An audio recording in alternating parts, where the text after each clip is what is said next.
Selamat pagi anak-anak. Assalamualaikum warahmatullahi wabarakatuh. Salam sejahtera untuk kita semua. Bagaimana kabar kalian pada hari ini? Ibu harap kalian dalam kondisi yang sehat, bahagia, dan masih semangat dalam mengikuti kegiatan pembelajaran jarak jauh, khususnya untuk pelajaran IPS pada hari ini. Oh ya, jangan lupa untuk selalu menggunakan masker ketika kalian bepergian. Jaga jarak dengan orang lain minimal 2 meter ketika bepergian juga, dan selalu menggunakan hand sanitizer atau selalu cuci tangan dengan menggunakan sabun.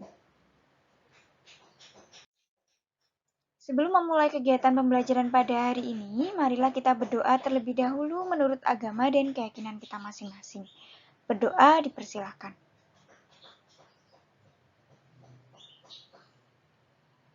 Cukup? Nah, kompetensi dasar pada hari ini masih sama dengan minggu yang lalu, yakni menganalisis perubahan kehidupan sosial budaya bangsa Indonesia dalam menghadapi arus globalisasi untuk memperkokoh kehidupan kebangsaan. Dan kemudian, kompetensi dasar untuk keterampilannya menyajikan hasil analisis tentang perubahan kehidupan sosial budaya bangsa Indonesia dalam menghadapi arus globalisasi untuk memperkokoh kehidupan kebangsaan.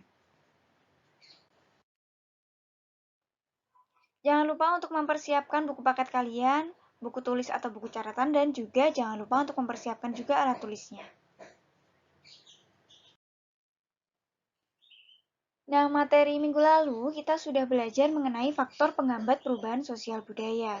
Faktor penghambat perubahan sosial budaya itu ada 5, yakni kehidupan masyarakat yang terasing, perkembangan ilmu pengetahuan yang terhambat, sikap masyarakat yang tradisional, adanya prasangka terhadap hal-hal baru atau asing, dan juga adat istiadat. Untuk hari ini kita akan belajar mengenai globalisasi. Tujuan pembelajarannya adalah diharapkan setelah mengikuti kegiatan hari ini kalian mampu memahami aspek globalisasi di berbagai bidang kehidupan. Apa sih globalisasi? Globalisasi merupakan proses perubahan sosial budaya di era modern berkaitan dengan globalisasi. Globalisasi menciptakan masyarakat dunia saling bergantung dalam berbagai bidang kehidupan.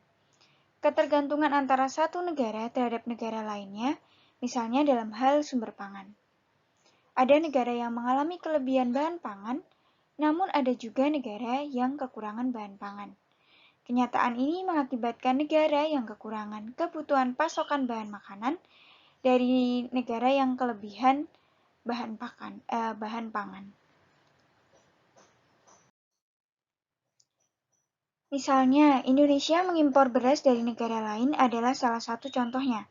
Hal ini menunjukkan bahwa negara Indonesia ini masih sangat membutuhkan negara lain untuk membantu memenuhi kebutuhan warganya. Globalisasi itu diambil dari kata global yakni yang berarti universal. Orang yang pertama kali menggunakan istilah globalisasi adalah Theodore Levitt pada tahun 1985.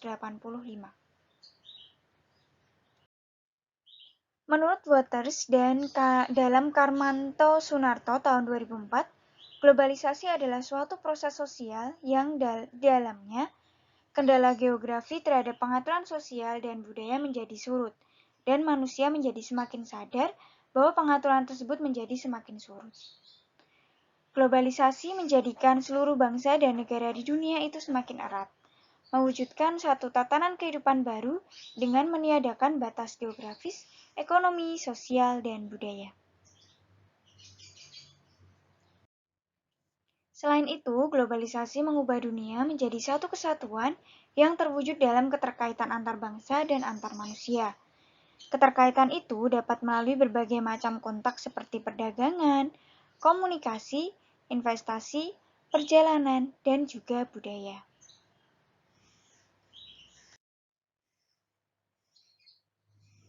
Bentuk-bentuk globalisasi. Nah, kita akan belajar mengenai bentuk-bentuk globalisasi. Ini ada 5, yakni pada bidang budaya, bidang komunikasi, bidang ekonomi, bidang iptek, dan yang terakhir adalah bidang transportasi.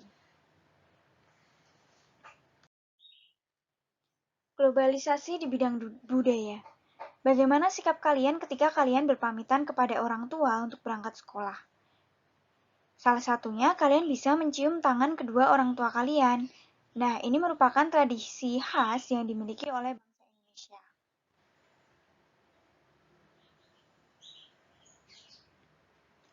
Lalu, bagaimana globalisasi budaya melanda Indonesia? Globalisasi dalam bidang budaya memberikan manfaat misalnya dalam memperkaya budaya bangsa. Namun di sisi lain, memberikan ancaman terhadap keberadaan budaya lokal bangsa.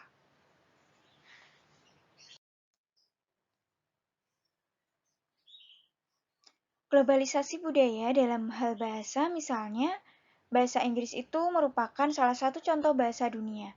Semua orang dapat belajar berbahasa Inggris dan dapat berkomunikasi dengan masyarakat dunia dengan bahasa Inggris.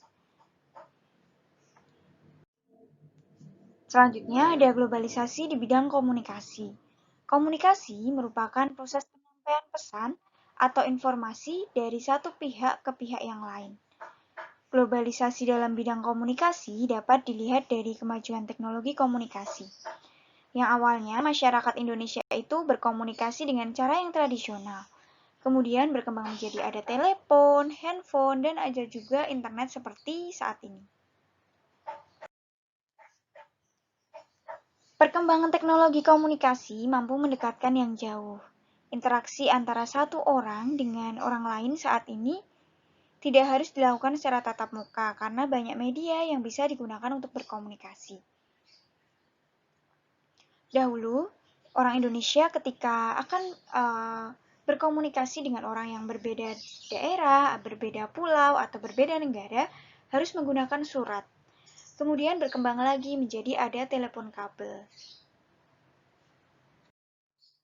Berkembang lagi kemudian ada handphone yang bisa mengirimkan pesan tertulis, tidak hanya bisa menelpon suara, tetapi bisa menggunakan SMS. Kemudian berkembang lagi menjadi handphone yang bisa untuk mengirimkan gambar atau mengirimkan video. Berkembang lagi sampai saat ini kita bisa berinteraksi dengan secara langsung menggunakan Zoom atau menggunakan media komunikasi lainnya yang bisa untuk melihat kondisi pihak yang kita telepon itu secara langsung, contohnya dengan video call. Selanjutnya ada globalisasi bidang ekonomi. Globalisasi di bidang ekonomi merupakan suatu aktivitas ekonomi dan perdagangan secara global dan terbuka. Dalam globalisasi ekonomi, berbagai negara di dunia menjadi pasar yang satu dan semakin terintegrasi tanpa mengenal batasan teritorial atau kewilayahan antar negara.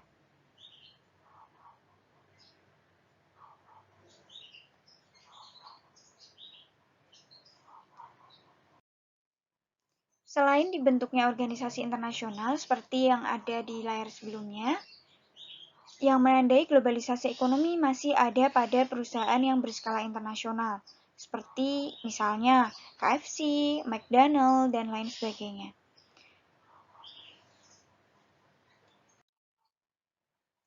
Selanjutnya ada ciri-ciri globalisasi ekonomi. Yang pertama, beroperasi suatu perusahaan di lebih dari satu negara. Kemudian, perubahan dalam mencari keuntungan yang lebih kompetitif dan memaksimalkan laba dengan terus-menerus mencari lokasi produksi yang paling efisien dan paling murah.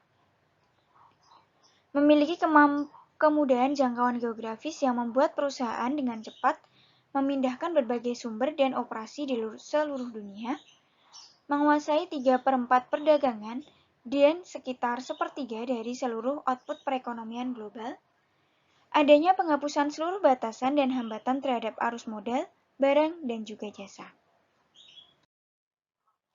Selanjutnya, batas suatu negara akan menjadi semakin kabur, keterkaitan antara ekonomi nasional dan internasional semakin erat, membuka peluang pasar produk dan dalam negeri ke pasar internasional yang secara lebih kompetitif, dan membuka peluang bagi masuknya produk global ke pasar domestik. Di layar kalian ada gambar kebab, yakni kebab dari produksinya kebab Turki Baba Raffi. Kalian tahu bahwa kebab Turki Baba Raffi ini sudah ada di 8 negara. Padahal, kebab Turki Baba Raffi ini pemiliknya dan pengembangnya adalah orang Indonesia. Ini menandakan bahwa pasar produk dari dalam negeri ini dapat masuk ke pasar internasional yang lebih kompetitif. Selanjutnya, globalisasi di bidang iptek. Penggunaan teknologi komputer, faksimiles, handphone, siaran televisi, internet, dan lain sebagainya itu mempercepat aliran informasi menembus batas dunia. Hal ini karena ada perkembangan iptek yang tidak bisa dihindarkan oleh masyarakat di seluruh dunia. Selain itu ada globalisasi di bidang ekonomi. Salah satu contohnya adalah kereta cepat Jepang yang bernama Shinkansen, seperti di layar kalian.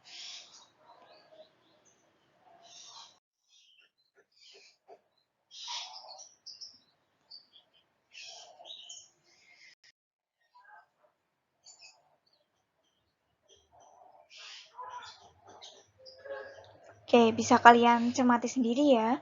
Contoh-contoh globalisasi di bidang transportasi itu apa saja?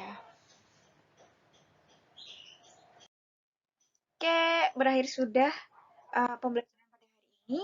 Kesimpulannya, silahkan kalian tuliskan di buku catatan kalian bahwa ada bidang-bidang globalisasi itu apa saja, silahkan kalian tuliskan. Dan untuk materi selanjutnya, kita akan belajar mengenai dampak globalisasi. Sekian dari Bu Guru, jangan lupa untuk mencatat hal-hal penting yang di dalam buku catatan kalian. Terima kasih. Wassalamualaikum warahmatullahi wabarakatuh.